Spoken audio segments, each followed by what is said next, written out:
do Sr. Lair Ribeiro. Obrigado. Tá.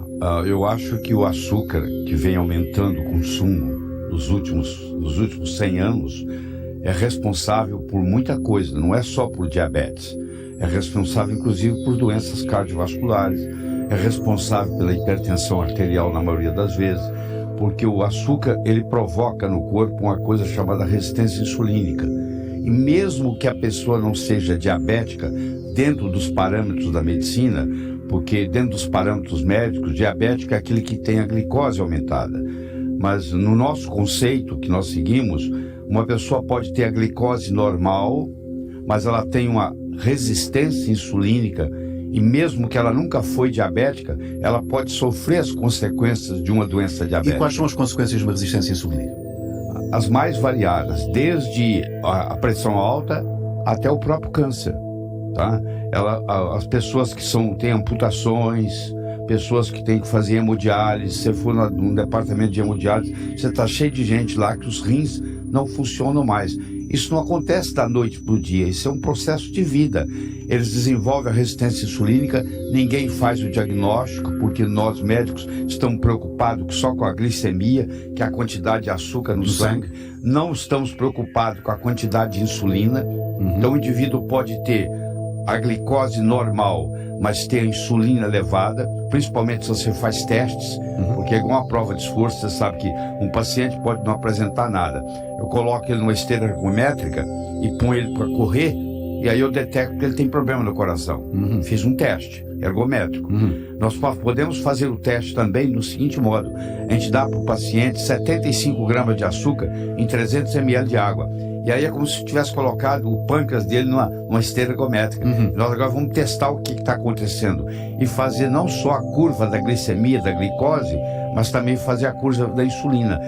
Na medicina tem uma coisa chamada hipertensão idiopática. Idiopático, o médico não sabe a causa. Quando ele não sabe a causa, ele fala idiopática. Muitos desses casos de hipertensão idiopática, no fundo, esses pacientes têm uma resistência insulínica que ninguém nunca detectou, e ele continua fazendo uso de carboidratos e ninguém fala com ele para mudar isso. Se você olhar na história, os geneticistas, aqueles que estudam a genética, eles são unânimes em dizer que nos últimos 20 mil anos não houve nenhuma mudança no nosso DNA, não houve nenhuma mudança no nosso genoma, mas houve uma grande mudança na nossa alimentação. Você imagina... E também nos nossos hábitos. Exatamente, nosso estilo de vida. Você imagina há 10 mil anos atrás, um ancestral nosso acordando de manhã. Primeiro que ele era nômade, ele não podia plantar nada, ele não podia comer milho, ele não podia comer soja, ele não podia comer trigo, porque ele não estava ali para colher. Nem tão pouco ele podia comer muita fruta, porque quando a fruta começa a amadurecer, o passarinho vem e come. Eu tenho uma jabuticabeira na varanda do meu apartamento, eu nunca comi uma jabuticaba, porque quando ela tá para amadurecer, o passarinho vai lá e come, entendeu? Então ele não tinha... O que ele fazia? Ele caçava, ele pescava e ele encontrava um ou outro fruto silvestre, uma raiz. E isso era o quê? Não tinha carboidrato nessa história. E ele matava a presa, matava o animal, tirava as entranhas, levava para casa e deixava a carcaça magra para os predadores comerem à noite. Hoje a gente faz o contrário. Você quer comer a carne magra, porque alguém falou para você que gordura faz mal. E não é verdade. Isso aí é uma mentira das melhores. E é tão mentira que virou dogma. É quase que uma religião. E é um dogma que interessa... E vamos falar da indústria muitas vezes na nossa conversa. Eu tive a oportunidade de ser diretor médico da Merck Sharp & Dohme por 3 anos e meio nos Estados Unidos, e fui diretor executivo, cheguei a vice-presidente da Ciba Corporation, que hoje é a Novartis. 8 anos e meio da minha vida eu convivi na indústria farmacêutica, então eu sei muito bem o que acontece lá dentro. A indústria farmacêutica é o seguinte: você não pode desenvolver nenhum remédio que mata, porque dá processo. Mas você também não quer desenvolver um remédio que cura, porque aí você não tem paciente, não tem cliente. Então tem que ser um remédio que nem mata, nem mata, nem cura. Que os mantém doentes, portanto. Que mantém doente. Essa é a grande verdade. Por isso é que chama indústria.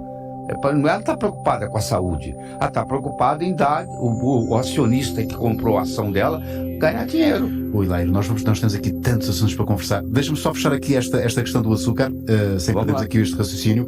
Mais perigoso ainda que o açúcar é o adoçante. Só tem um adoçante que serve, é o stevia, que vem de uma erva. Tirando o stevia, tudo mais é complicado. O adoçante, por exemplo, o aspartame, que muitos dos nossos telespectadores aqui estão colocando no café para adoçar e acham que é inocente, isso aí causa até Alzheimer. Pra você ter uma ideia. Isso aí causa, com um dos componentes a fenilalanina. Como é que pode provocar Alzheimer e é vendido? Querido, tem tanta coisa que faz mal. Eu digo o seguinte, acompanha meu raciocínio. Como que pode uma coisa que faz mal para quem é são, fazer bem para quem é doente?